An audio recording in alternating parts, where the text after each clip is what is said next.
El título del mensaje en el día de hoy es Mensaje para el cristiano que no es feliz. Largo. Largo el título.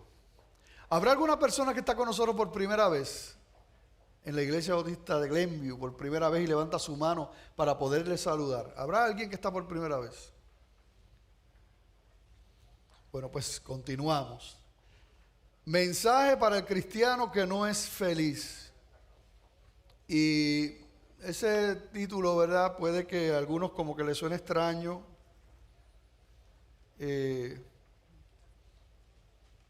Muchas cosas puede empezar la gente. Pero vamos a ver, ¿verdad? ¿Qué es lo que el Señor ha puesto en el corazón? Y les voy a hacer voy a empezar como un cuento, ¿ok? Un cuento. Juan del pueblo de Dios vivió lejos del Señor, sin esperanza, sin fe, vacío, sufrió mucho en su vida. En medio de una crisis muy difícil le hablaron de Cristo, del amor de Dios, de cómo su pecado los separaba de Dios y el arrepentimiento a través del sacrificio de Cristo era el único camino. ¿Quieres aceptar a Cristo como tu Señor y tu Salvador? Y él, sí, lo hizo de corazón, genuinamente, y fue constituido nueva criatura en Cristo Jesús, rindiendo frutos espirituales. ¡Qué gozo, qué alegría! Comenzó a venir a la iglesia todo el tiempo que le era posible, trajo a su familia, trajo a los amigos, compañeros de trabajo. Su sonrisa contagiaba a todos. Comenzó a servir en la iglesia, lo hacía con gozo, sin que lo llamaran, aparecía por ahí, tomaba una escoba y hacía todo lo que podía. Tomó clases bíblicas, discipulados y comenzó a servir en ministerios. Pero con el tiempo algo comenzó a cambiar en la vida de Juan del pueblo de Dios. Poco a poco dejó de sentir esa alegría. El fuego de su corazón comenzó a apagarse poco a poco. Así lo percibía. Comenzó a sentir que algo le faltaba. Seguía sirviendo, pero no era lo mismo. Se sentía seco. Era como servir porque hay que hacerlo, por obligación. No había gozo en ello. Lo admiraban y era un ejemplo, pero por dentro se sentía infeliz, como que algo faltaba. Esto fue creciendo y creciendo hasta que definitivamente no era feliz. Internamente se comparaba con otros, dudaba si era cristiano o no. Peor aún, comenzó a dudar del amor de Dios, aunque no se atrevía a expresarlo de esa manera. Pensó finalmente que esto es lo que hay y que simplemente tenía que aceptar vivir de esa manera, aunque le parecía medio hipócrita. La otra opción era apartarse de la iglesia y los caminos de Dios. He escuchado a cristianos decir que no son felices, que como que algo falta, que ellos entienden que otros tienen, pero ellos no tienen. Están secos. Suena fuerte eso, ¿verdad? ¿Cuántos otros se sentirán de esa manera y ni siquiera lo hablan con nadie, ni siquiera se atreven a hablar con un pastor? ¿Para cuántos la vida cristiana es aceptar vivir de esa manera como que algo falta en sus vidas y que la infelicidad es parte de la vida cristiana? ¿Para cuántos el Señor simplemente no ha llenado sus expectativas? Pregunto.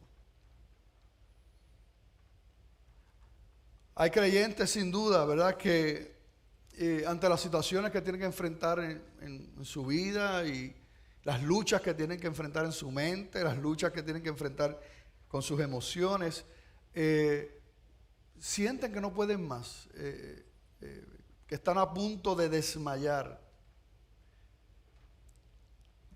Pero la cosa no termina así.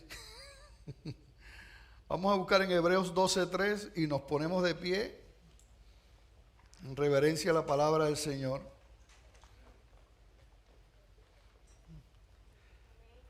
Hebreos 12:3. Considerad a aquel que sufrió tal contradicción de pecadores contra sí mismo, para que vuestro ánimo no se canse hasta desmayar. Léanlo conmigo en voz alta, vamos a leerlo todos. Considerad a aquel que sufrió tal contradicción de pecadores contra sí mismo, para que vuestro ánimo no se canse hasta desmayar. Padre, te damos gracias, Señor, por tu palabra. Nos presentamos delante de ti, reconociendo que sin ti nada podemos hacer, Señor. Que esto es una obra espiritual. Te pedimos, Señor, que hables a nuestra vida, a nuestros corazones. Tú conoces, Señor, cada corazón, cada vida, cada situación. No solamente, Padre, de los que están aquí en el templo, sino de aquellos que nos están viendo, se conectarán y luego estarán escuchando.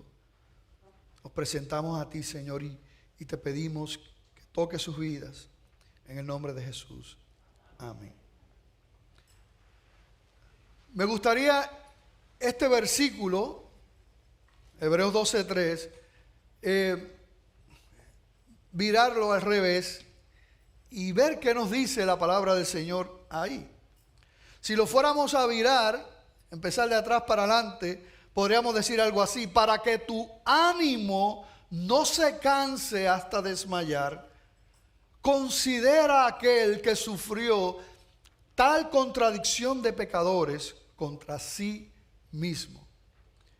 Y yo quiero que veamos las palabras que están ahí, porque a veces en la traducción y en la versión Reina Valera del 60, como que perdemos un poco, ¿verdad? Lo que el mensaje que está ahí en la palabra del Señor. Lo primero que nos dice Hebreos 12:3 es la palabra considerad. Y cuando uno busca en el original griego el significado de la palabra en que se escribió, esa palabra considerar lo que implica es: piensa en esto. ¿Ok? Piensa en esto. La palabra que ves ahí, que te dice para que vuestro ánimo, esa palabra ánimo, uno de sus significados o de sus sinónimos en la escritura es la palabra alma. Y es interesante que esta misma palabra que está ahí, pero que está traducida como ánimo, cuando el Señor le responde a los fariseos que le preguntaban cuál era el mandamiento más importante, el Señor utiliza esta palabra. Y yo les voy a leer, no tienen que buscarlo, pero en Mateo 22:37, Jesucristo le responde y les dice: amarás al Señor tu Dios con todo tu corazón y con toda tu alma y con toda tu mente. Y la palabra alma ahí es la misma palabra en el original que la palabra ánimo. En el versículo, en Hebreos 12:3, que nos dice: considerad a aquel. ¿Quién es aquel? Jesús, ¿verdad? El Señor Jesús. Muy bien. Es Cristo. Así que vamos a ir entonces poniendo en nuestro lenguaje lo que dice este versículo, de atrás para adelante. Para que tu alma no se canse hasta desmayar, piensa en esto: en Cristo, que soportó tal hostilidad de los pecadores contra sí mismo. Es lo que dice ahí. Pero otro de los significados de la palabra considerar que encontramos en el diccionario Strong es contemplar, mirar, observar. Así que si añadimos también esa definición a este texto de la palabra del Señor, lo diríamos así: para que tu alma no se canse hasta desmayar, piensa en esto: mira a Cristo, que soportó tal hostilidad de los pecadores contra sí mismo. Y es interesante cómo la palabra es perfecta, ¿verdad? Porque imagínense, es palabra de Dios, es perfecta. Y en el versículo anterior, Hebreos 12:2, nos está reafirmando lo que vimos en el 3 también. Cuando en el versículo 2 nos dice, Hebreos 12:2, puestos los ojos, ¿en quién? En Jesús, el autor y consumador de la fe, el cual por el gozo puesto delante de él, sufrió la cruz, menospreciando el oprobio, y se sentó a la diestra del trono de Dios. La carta a los Hebreos, de principio a fin, el tema principal es Cristo. Cristo desde el principio hasta el fin, el Señor. Y en el capítulo 1, muchos, el título que le han dado a ese capítulo 1 de la carta a los Hebreos es la supremacía del Hijo de Dios. Ese es el título que le han dado en muchas versiones de la Escritura. Y yo quiero que lo leamos. Hebreos capítulo 1, del 1 al 13. Vamos a leer y lea conmigo. Dice la palabra del Señor, hablando de Jesucristo.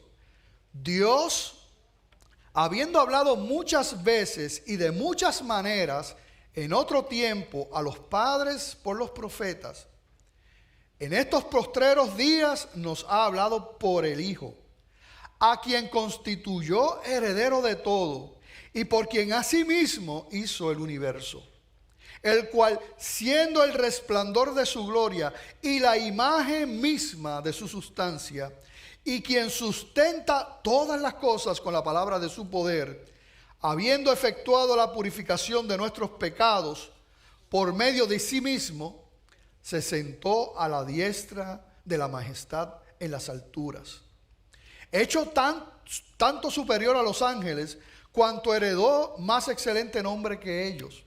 Porque ¿a cuál de los ángeles dijo Dios jamás, mi hijo eres tú? Yo te he engendrado hoy, y otra vez yo seré el padre y él me será a mí hijo.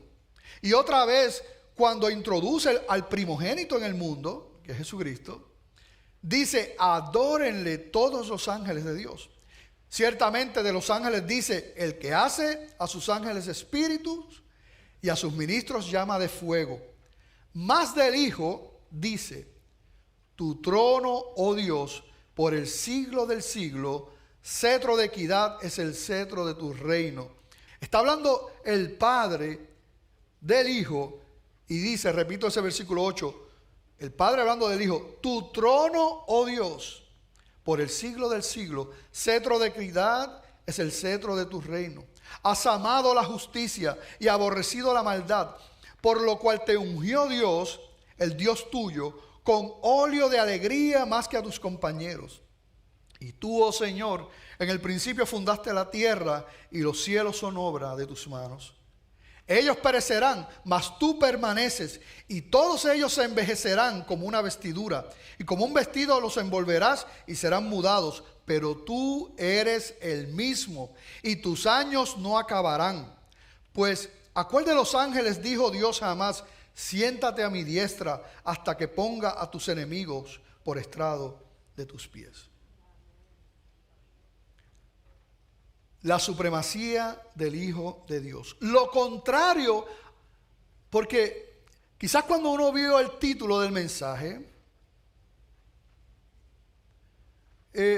quizás uno está pensando entonces como que en el cristiano, en el hombre, ¿verdad? Mensaje para el cristiano que no vive, que no es feliz, ¿verdad? Y de momento podría pensar que, espérate, es el centro es el hombre, pero no. Lo contrario a la supremacía del Hijo de Dios sería la supremacía de nosotros los seres humanos. La supremacía del yo, donde entonces nosotros somos el centro y todo gira en torno a nosotros, incluyendo Dios giraría en torno a nosotros. En la medida que nosotros, en vez de reconocer esa supremacía de Cristo, lo que hacemos es reconocer la supremacía de nosotros, poniéndonos como centro. Es una relación que en la medida que yo considere la supremacía del yo, así mismo, disminuye. En mi corazón, ¿verdad? Porque jamás en él. Y yo quiero que ustedes, hay un video que un hermano Norberto compartió conmigo, y yo quiero compartirlo con ustedes. Así que está en inglés, pero tiene subtítulos. Vamos a pedir, ¿verdad?, que me apaguen las luces allá en proyección. Students come up to me all the time after taking a semester in philosophy. There ought to be a rule. You should not be able to talk about philosophy unless you've had more than a semester of philosophy. If you haven't had any, that's fine. Talk away. But if you've had a semester, you are messed up. You'd be better off just not taking it at all. And they'll come up and they'll say things to me, and they've thought these things out. And I'm on the campus to talk about these issues and dealing with apologetics, and they want to catch me alone and ask me these questions, and they look at me and they say, I just wanted to ask you that if you believe in a God that is omnipotent and omnibenevolent, then how do you reconcile the issue of theodicy? To which I respond, took a semester of philosophy, right? Well, yes, how did you know? Because if you hadn't, you'd have just said, listen, God's so powerful and so good, how come bad stuff happens?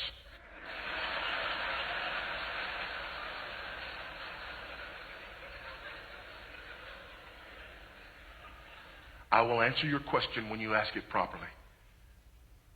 How do I ask it properly? Here's how you ask that question properly. You look me in my eyes and you ask me this.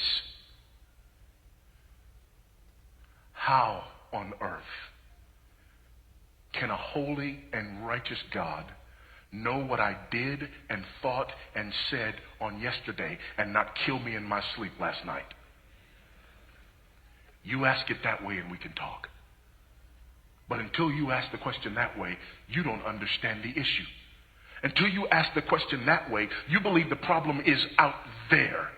Until you ask the question that way, you believe that there are somehow some individuals who in and of themselves deserve something other than the wrath of Almighty God. Until you ask me the question that way, until you flip the script and ask the question this way and say, why is it that we are here today? Why has he not consumed and devoured each and every one of us?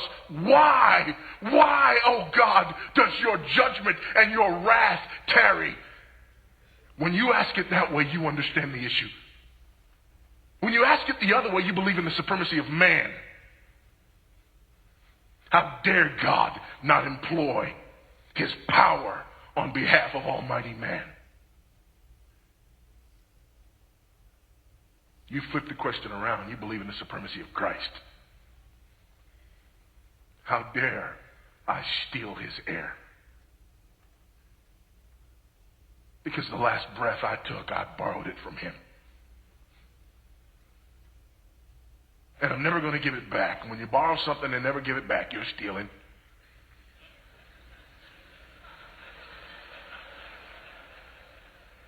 Some of you need to take a moment and get right now.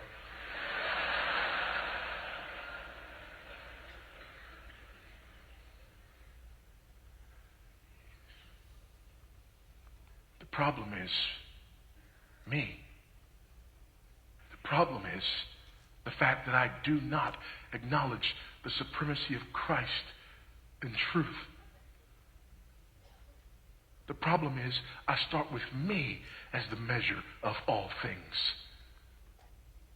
The problem is I judge God based upon how well he carries out my agenda for the world.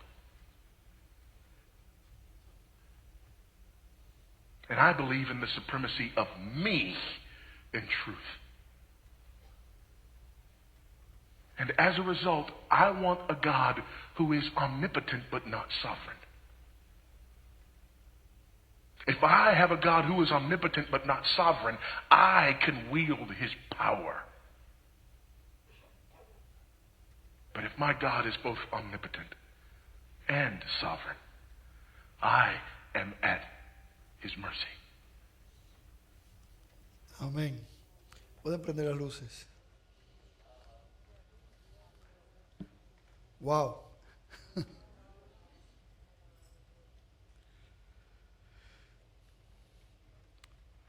Ese versículo 2 de Hebreos 12, que dice, puestos los ojos en Jesús, ¿verdad? Esas tres palabras que usted ve ahí, puestos los ojos, en el original del texto es una sola palabra. No hay tres palabras. Pero esa sola palabra la han traducido, puestos los ojos. Pero cuando uno va al significado de esa palabra en original, ¿qué estaba implicado en esa palabra, en esa única palabra? No solamente era poner la mirada en algo, fijar la mirada, en este caso en Jesús, sino que ellos sabían que además de eso, lo que se implicaba con esa palabra era apartar los ojos de cualquier otra cosa. No solamente poner los ojos en Jesús, sino que la palabra en el original implicaba poner los ojos en Jesús y apartarlos de cualquier otra cosa que se pudiera mirar. ¿Qué pasó con Juan del pueblo de Dios? Vamos a seguir la historia de Juan. Cuando Cristo llegó a su vida, quedó extasiado al recibir todo ese amor, toda esa gracia, todo ese perdón, y estaba embelesado mirando a Jesús. No le importaba nada más. No es que las cosas cambiaron y de momento era millonario, de momento estaba con la persona soñada, de momento tenía el trabajo anhelado. No. Eso no pasó cuando Cristo llegó a su vida. Es más, en muchas ocasiones tuvo que lidiar con el rechazo y la oposición de su familia, con las burlas de sus compañeros de trabajo, pero no importaba. Porque la diferencia en la vida de Juan del pueblo de Dios era que quitó su mirada de las cosas de la tierra y la puso en Jesús. Quitó su mirada en Él y la puso totalmente en Jesús. Lo miraba a Él. Estaba deseoso de llegar al culto porque tenía sed de Él. En los cultos le cantaba a Él. Cuando escuchaba la predicación, la recibía sabiendo que Dios le estaba hablando porque era palabra de Dios. Y cuando Dios le hablaba a través de su palabra, inmediatamente la obedecía. Y dejó amistades que no le convenían porque tenía puesta su mirada en Él y quería complacerlo. Se gozaba en complacer a Jesús. Cuando se negaba a algo por amor a Jesús, se sentía bien. Sabía que Jesús se sonreía con su obediencia. Estaba tan seguro de que Jesús escuchaba sus oraciones que cuando oraba había que abrir los ojos porque oraba como si Dios estuviera físicamente delante de él. ¿Qué pasó con Juan? Quiero que vean esta foto. Y vamos nuevamente a apagar las luces. Tenemos ahí a nuestros hermanos trabajando. ¿Está linda esa flor? ¿Ah? Está linda. Como que se quedaron ahí como que medio.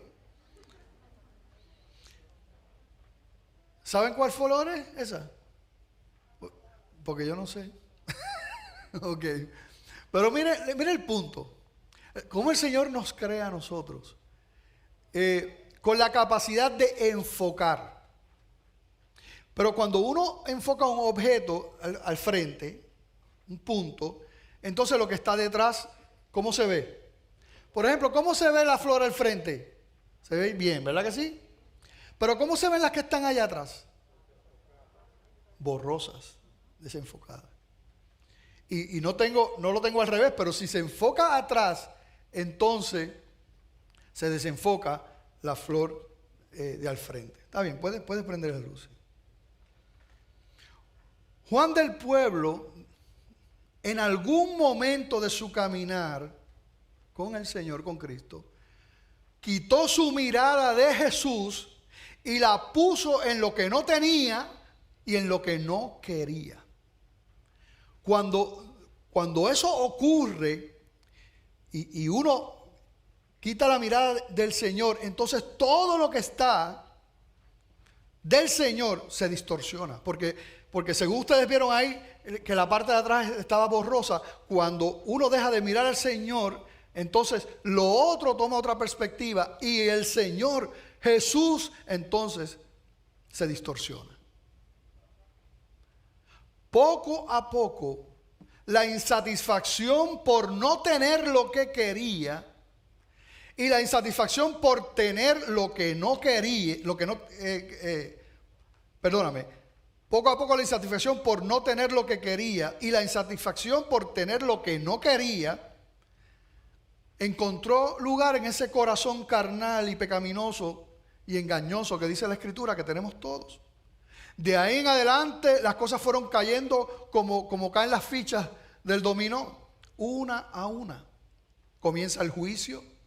Si esto me está pasando o si esto no me está pasando y Dios todo lo puede, ¿por qué no obra a mi favor? Y continuaron cayendo las fichas, una a una. ¿Me escuchas, Dios? ¿Te importa lo que me está pasando? ¿Verdaderamente me amas? ¿Cómo me puedes amar si estoy pasando por esto? Y seguía poco a poco endureciéndose ese corazón de Juan del pueblo de Dios. Hasta preguntarse, ¿esto vale la pena esto? ¿Vale la pena esto? Cuando nosotros apartamos nuestra mirada de Jesús y las ponemos en otras cosas, se distorsiona todo totalmente. Queda fuera de foco. Cuando la imagen de Jesús, de Dios queda distorsionada en nuestra vida, todo lo que está pasando, todo se empieza a ver mal. Y Juan del pueblo llegó al punto, como decía el versículo, al punto de desfallecer, si no era que ya había desmayado. Considerad, decía el versículo, considerad a aquel. Es interesante las palabras que el Señor usa para que vuestro ánimo, para que vuestra alma no desmaye. Considera aquel, pon tu mirada en aquel que sufrió todo lo que sufrió, para que vuestro ánimo no desmaye. Cuando ¿alguno de los que está aquí se ha desmayado alguna vez? ¿Quién se ha desmayado? Levante la mano. Yo nunca me he desmayado. Bueno, por Mari nada más. Pero mira, cuando alguien se desmaya, ciertamente no está muerto, pero es como si lo estuviera. No tiene la capacidad de reaccionar, de responder. No puede caminar, no puede hablar, no puede hacer nada, no se puede reír. Así que es como si estuviera muerto, aunque no está muerto. Juan del pueblo, eso le pasó. Y la palabra de Dios le dice a Juan del pueblo, y yo no sé dónde está Juan del pueblo, pero le dice, considera a aquel, mira a aquel, pon tu mirada en Jesús, pon tu mirada en el Señor. Cuando nosotros quitamos la mirada del Señor y la ponemos en otra cosa, no importa el nombre de esa cosa, estamos poniendo la mirada en nosotros. Pero no lo queremos aceptar. A veces, no es que la familia, no es que si la familia, no, es que si el trabajo, no, es que si esto, aquello. No. Cuando nosotros quitamos la mirada de Jesús, la ponemos en nosotros, cualquiera que sea la cosa. Y recordarán cuando vamos atrás, entonces, la supremacía del Hijo de Dios o la supremacía del yo. Cuando quitamos nuestra mirada del Señor, hemos destronado a ese Dios supremo y nos hemos sentado nosotros en el trono. El apóstol Pablo mostraba la supremacía de Cristo y el sometimiento del yo en muchos lugares en la Escritura. Y yo quiero leer algunos de ellos. En Gálatas 2:20, cómo él demuestra eso, lo que Juan del Pueblo una vez conoció y hacía, miraba al Señor.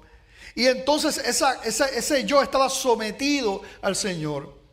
Es lo que nosotros podemos ver en la palabra con relación al apóstol Pablo. Vamos a leer en Gálatas 2:20, donde dice: con Cristo estoy juntamente crucificado. Y mira lo que dice el apóstol Pablo: y ya no vivo yo, mas vive ¿quién? Cristo. Cristo, no yo. Y lo que ahora vivo en la carne, lo vivo en la fe del Hijo de Dios, el cual me amó y se entregó a sí mismo por mí.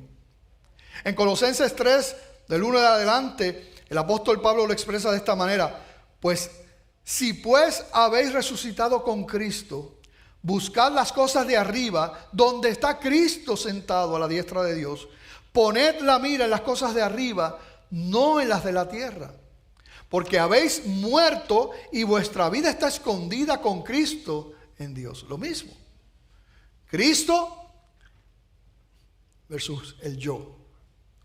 En 1 Corintios 3:11, la Escritura lo dice de esta manera: porque nadie puede poner otro fundamento que el que está puesto, el cual es Jesucristo.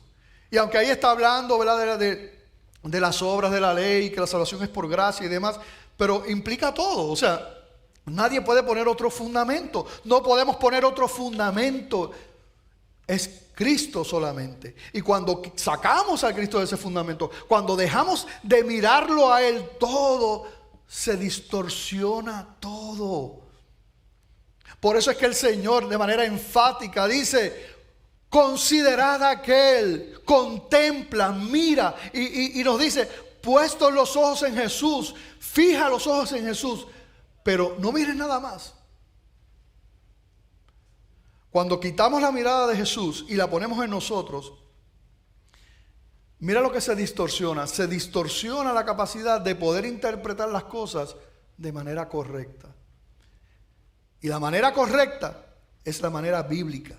Así que cuando nosotros quitamos la mirada del Señor y la ponemos en nosotros o en cualquier otra cosa, entonces se distorsiona la capacidad que tenemos para interpretar lo que ocurre en nuestra vida. Y ahí es que empieza un ciclo de descontentos, de pecado, de juicio. Y yo les voy a dar un ejemplo. Cuando, por ejemplo, cuando ya hemos entrado ahí y perdemos la capacidad de interpretar las cosas correctamente. Por ejemplo, cuando decimos: yo no me merezco esto. Yo me merezco algo mejor. Yo no me merezco esto. Dios. Hemos perdido totalmente la visión y la capacidad de interpretar las cosas correctamente. En ese momento estamos sentando a Dios en el banquillo de los acusados. Y le estamos diciendo con esas palabras: yo no me merezco esto, yo me merezco algo mejor. Le estamos diciendo al Señor ahí: yo sé más que tú. Yo sé más que tú qué es lo que tiene que pasar en mi vida. Y qué es lo que no tiene que pasar en mi vida. Le estamos diciendo a Él eso. Le estamos diciendo: tú no eres tan poderoso, porque si tú fueras todopoderoso, pues ¿por qué tú permites esto en mi vida? Estamos diciendo: tú no me amas porque tú permites esto en mi vida. Si tú me amaras, no permitirías esto.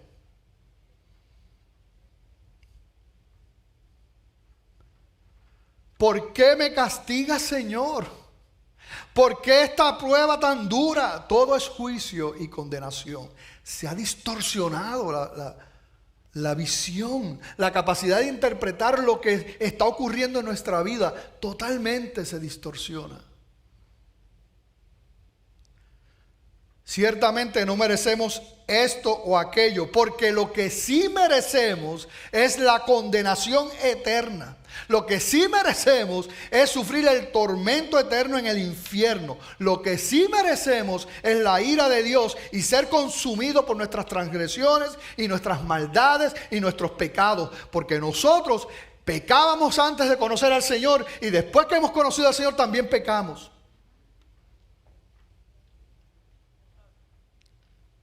Y si estamos hablando de lo que merecemos, lo que nos merecemos es la condenación eterna delante de un Dios que es santo y justo y puro.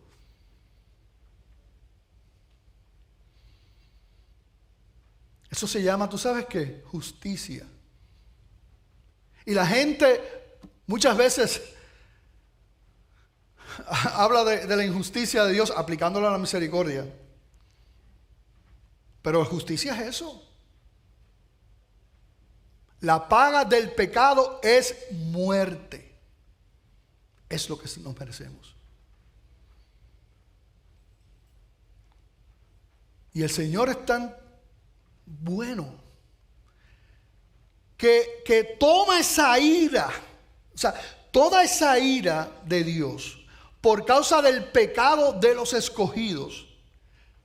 Cristo toma esa copa de la ira en la cruz del Calvario y paga el precio. La justicia la cumple Jesús para que nosotros recibamos amor y misericordia, gracia y perdón. Cuando nosotros interpretamos como actos de amor, porque tenemos nuestra mirada en Jesús, no estamos distorsionados, no, estamos mirando a Jesús. Cuando nosotros interpretamos como actos de amor y misericordia todo lo que ocurre en nuestra vida, todo lo que Dios permite en nuestra vida, nuestro diario vivir es transformado.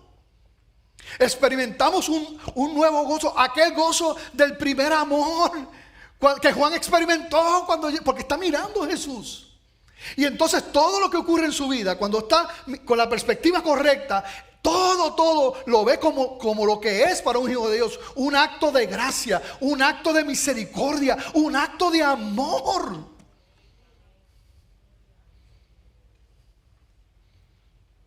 Y he sido testigo como pastor y como cristiano. He sido testigo de hermanos que tienen los ojos puestos en Jesús y en momentos terribles en su vida, como están en la perspectiva correcta, no hay distorsión, todo lo ven como un acto de amor y de misericordia. Yo he sido testigo de eso, como la hermanita Annie, por ejemplo.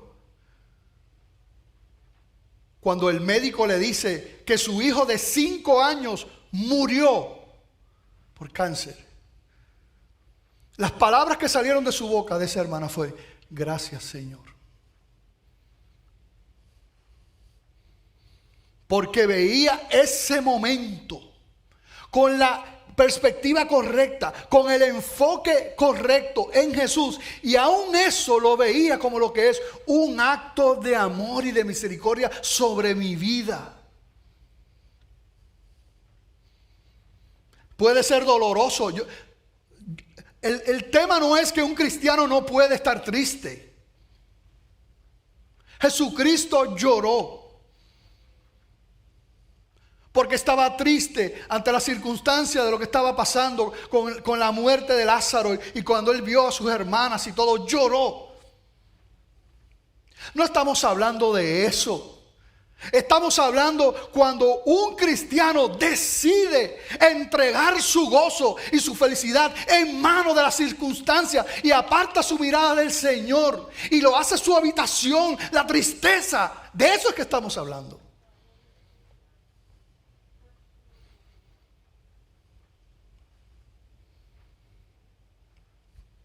No solamente los actos de amor y de misericordia en lo que ocurre en nuestras vidas son un acto de amor, sino que también Dios tiene propósitos mayores con ellos. Porque si alguien pensó que con este título de esta predicación todo era para mecer al ser humano, no, todo lo contrario. Eso es lo que quiere Satanás.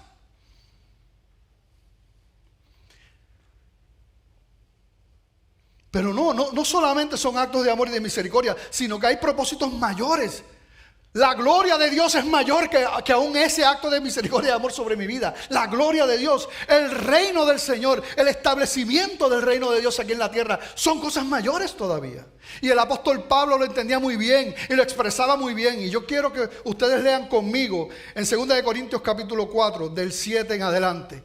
Y léanlo para que no se pierdan, porque voy a leer unos cuantos versículos. Pero el apóstol Pablo tenía la perspectiva correcta. Por lo tanto, interpretaba las cosas que le estaban pasando mirando al Señor.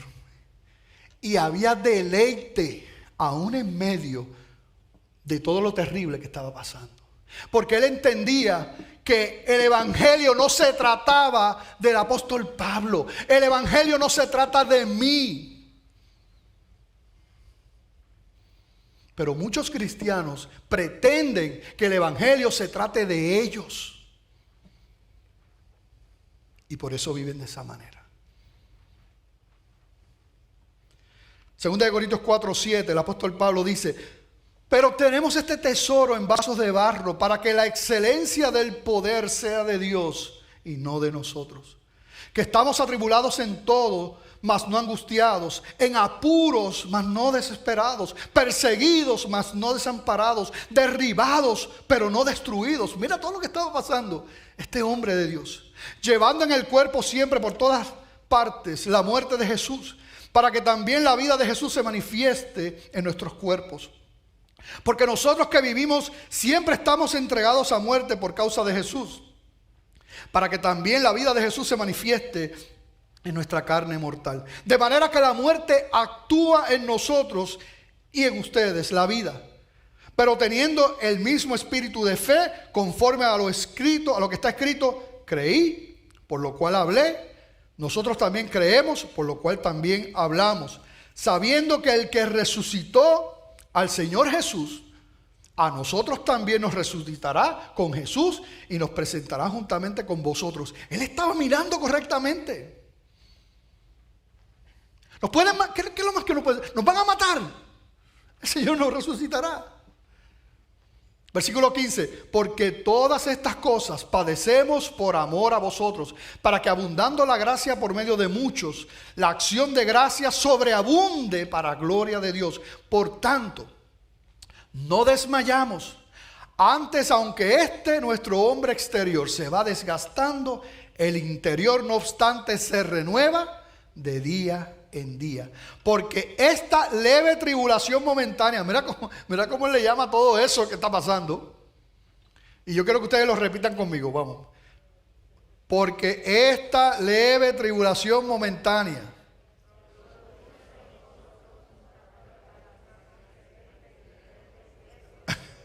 Amén, hasta ahí, amén.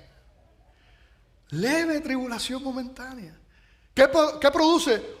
Un cada vez más excelente y eterno peso de gloria. No mirando nosotros las cosas que se ven, sino las que no se ven. Pues las cosas que se ven son temporales, pero las que no se ven son eternas. Aleluya.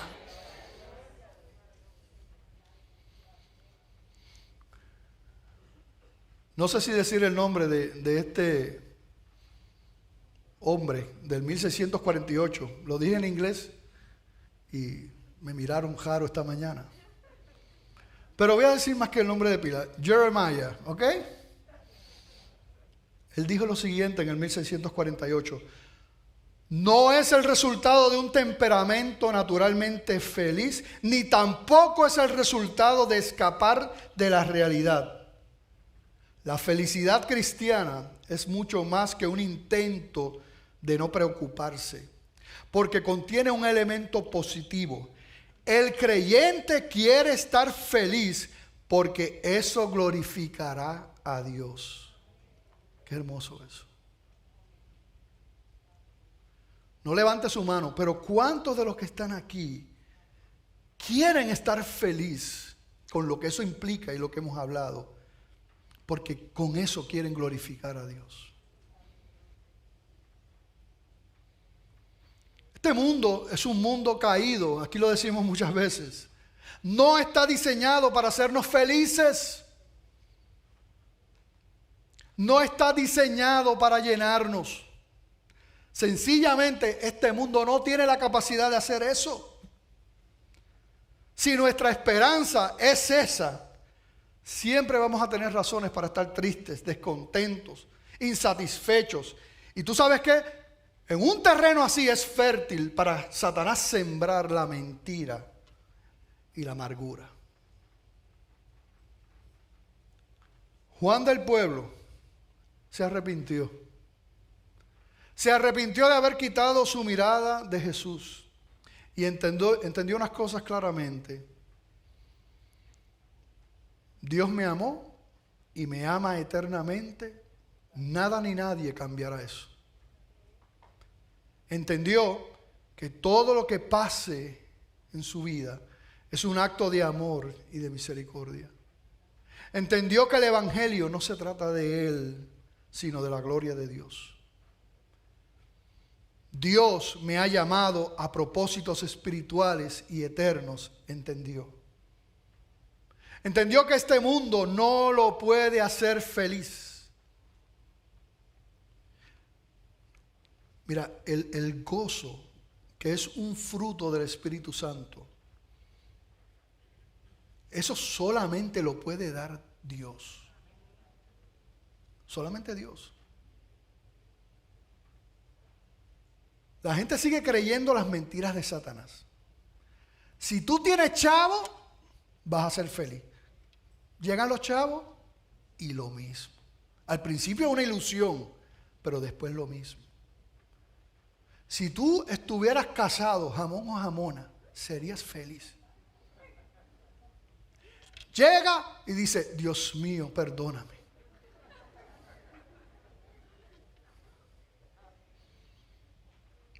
Yo lo que necesito es un carro nuevo. Llega el carro nuevo, una ilusión. Y a los pocos meses, nada. No hay una sola cosa en este mundo que te pueda hacer feliz y darte gozo permanente. Ni una sola cosa. Ni los estudios, ni el amor, ni la belleza, ni la fama, ni una sola cosa. Eso solamente lo da el Señor. Y es un estado del alma que no depende de las circunstancias. Solamente lo hace Él.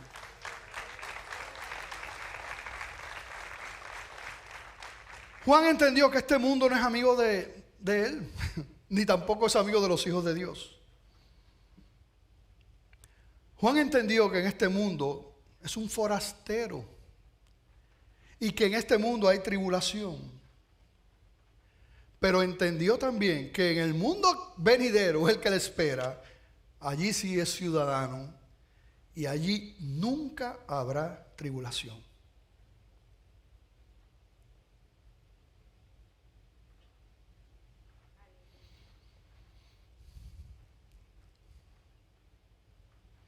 Como dije ahorita, repito ahora, no es que el cristiano no se entristezca, pero recuerda estas palabras. Definitivamente no es la voluntad del Señor que en mi casa, que en mi hogar, lo que habite ahí sea la desesperanza, la tristeza. Eso es incompatible con la palabra del Señor. Y Dios no tiene que probar nada. Él ya probó, ¿verdad?, su amor allí en la cruz del Calvario. Hay un dicho, yo no lo sabía, pero preparando el mensaje, aparentemente un dicho muy conocido en las iglesias en Estados Unidos, y sobre todo parece que lo comparten con los niños, que encierra una gran verdad. Y este dicho dice, si Dios nunca más hace algo por nosotros, es porque lo que Él ya ha hecho es suficiente. Qué tremendo. Aún así, y yo me gozaba con el devocional del hermano Pastor Carlos Rodríguez en el día de hoy, porque aún así uno ve toda la intención de Dios en su palabra de abrazarnos, de levantarnos, de animarnos, tantas cosas. Y de hecho uno de los versículos que tengo aquí, él lo leyó en Isaías 41:13. La palabra de Dios dice: porque yo Jehová soy tu Dios, quien te sostiene de tu mano derecha y te dice: no temas, yo te ayudo. Aleluya. En 1 de Juan 4:10 dice la palabra: en esto consiste el amor, no en que nosotros hayamos amado a Dios, sino en que Él nos amó a nosotros y envió a su Hijo en propiciación por nuestros pecados. Aleluya. Romanos 5, del 3 al 5, dice: y no solo esto, sino que también nos gloriamos en las tribulaciones, sabiendo que la tribulación produce paciencia, y la paciencia prueba, y la prueba esperanza, y la esperanza no avergüenza, porque el amor de Dios ha sido derramado en nuestros corazones por el Espíritu Santo que nos fue dado. Aleluya. Y así hay tantos versículos, tantos versículos. Pero mientras nosotros pretendamos ser el centro, esa es la receta para vivir una vida insatisfecha y por lo tanto triste, como que algo falta. Que el Señor nos ayude a poner su mirada en Él. Amén. ¿Lo puede hacer el Señor? Más que lo puede hacer, eso es lo que Él quiere. Así que cuando tú oras al Señor: Señor, ayúdame, he quitado mi mirada de ti, Señor, la he puesto en otras cosas, la he puesto en mí. Y por eso es que mira para allá todo lo que me ha pasado, con toda la tristeza, todo el juicio, no puedo ver tu mano. Cuando uno hace esa oración de corazón, si nos estamos alineando con el deseo y la intención del Señor, pon tu mirada en Jesús, quítala de cualquier otra cosa. Eso es lo que nos dice la palabra del Señor. Amén. Yo quisiera preguntar si aquí hay alguna persona, y rápidamente le explico las buenas nuevas de salvación. ¿Qué son las buenas nuevas de salvación? La palabra dice que Dios nos ha amado con amor eterno. De tal manera nos amó el Señor. Pero dice también la Escritura que hubo una separación por causa del pecado. Y dice la palabra que todos los seres humanos son pecadores. Así que tú eres pecador, tú eres pecadora. Y ese pecado rompió esa relación. Eso desde Adán heredamos esa naturaleza caída. El Señor, sabiendo que nadie podía pagar el precio de la redención porque somos pecadores, entonces mira lo que hace el Señor. Decide Él morir en sustitución por los suyos. Decide Él, que es santo y perfecto, pagar el precio con su sangre, para que todo el que crea en Él no se pierda y tenga vida eterna. No hay otros caminos. Yo no te estoy diciendo que es la Iglesia Bautista de Glenview. No hay otros caminos. Un solo camino, una relación, un Señor, Jesucristo. Él dijo: yo soy el camino, la verdad y la vida. Nadie viene al Padre sino por mí. Él nada más. ¿Por qué el llamado? Jesucristo hacía llamados. Reconocer que eres pecador, reconocer que Él es el camino. Lo demás, el Señor se encarga. Hay gente que piensa: yo tengo que arreglar mi vida para entregar mi corazón al Señor. Nadie puede hacer eso, nadie puede arreglar su vida. Necesitamos al Señor en nuestra vida para que Él arregle nuestra vida. Así que es posible que alguien esté huyendo del Señor, que el Espíritu Santo ya haya estado trabajando en tu corazón. Si es así, y en el día de hoy tú quieres pedirle perdón por tus pecados, y tú quieres reconocer que Jesucristo es el único camino, entregar tu vida, decirle: Señor, perdóname, te necesito, perdona mis pecados, ayúdame. Yo quiero vivir esa vida para tu gloria. Si es así, puedes levantar tu mano en esta tarde y decirle: Señor, yo quiero entregar mi vida a ti. Si tú quieres tomar esa decisión, levanta tu mano. Simplemente queremos orar por ti. Es la decisión más importante que un ser humano pueda tomar. Habrá alguien que en esta tarde rinde su vida, sus pecados al Señor, y lo hace públicamente levantando su mano. Dios te bendiga, Dios te ama. Eres especial para el Señor. Eres especial para el Señor. Me acuerdo yo de esa lucha, ¿verdad? Cuando levanté mi mano porque es, Señor, aquí estoy, te necesito. Qué decisión. Habrá alguien más que reconoce su pecado, reconoce que ha caminado de espalda a Dios. Posiblemente, quizás ya tú le habías entregado tu vida al Señor y te alejaste de sus caminos. Pues hoy es un buen día también para regresar a casa y reconciliarse con el Señor. Habrá alguien más que toma una decisión por el Señor en este día y lo hace públicamente levantando su mano, como Él murió públicamente. Habrá alguien más que levanta su mano y dice, Señor, perdóname, que entrega su vida o reconcilia su vida al Señor. Alguien más. Dios te ama, Dios le ama, es especial para el Señor. Yo sé que están en esa lucha, pero qué bueno. Dios es bueno, Dios les ama. No vas a encontrar juicio, no que tú, que no, unos brazos abiertos, llenos de amor y de gracia. Habrá alguien más que en este día rinde su vida, sus pecados, pide perdón al Señor. Dice, Señor, aquí está mi vida, la entrego a ti. Es una relación con Él, una decisión con Él. Habrá alguien más. Si estás luchando, no luches. Rinde tu vida al Señor, Dios te ama. ¿Alguien más? Pues damos gracias al Señor por esas vidas. Queremos orar por ellas.